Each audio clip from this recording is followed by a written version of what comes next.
আমি সাচ্চা মুসলমান, আমি ইসলামে বিশ্বাস করি, আমি ইসলামের মূলনীতিকে বিশ্বাস করি। আমাকে যদি কি মৌলবাদী বলে তাতে কি আসে যায়? আমাদের বেলায় হলো মৌলবাদী, আজকে আসলে জঙ্গিবাদী, এগুলো কিছুই না। এগুলো শুধুমাত্র ইসলামকে ধ্বংস করার একটা চক্রান্ত মাত্র, এগুলো অন্য কিছুই না। ইসলামী ছাত্র শিবিরের ভাইদের বক্তব্য, আমি দুজনের বক্তব্য শুনেছি। গোলাম আজম সহ ওর সাঙ্গ পাঙ্গারা যদি জাতির শীর্ষ সন্তান হয়, তাহলে বীর মুক্তিযোদ্ধাদেরকে অপমানিত করা হচ্ছে। তাহলে বীর মুক্তিযোদ্ধাদের অবস্থানটা কোথায়, এটা একটু ওদের কাছে আমি জানতে চাই।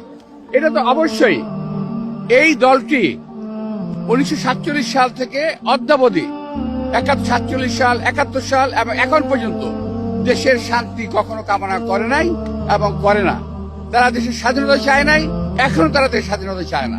তারা চায় এই দেশটা একটা বিপাকে পড়ুক, একটা ভালো খারাপ অবস্থায় চলে যাক এবং অশান্তিময় একটা দেশ থাকুক, তারা এই চায়।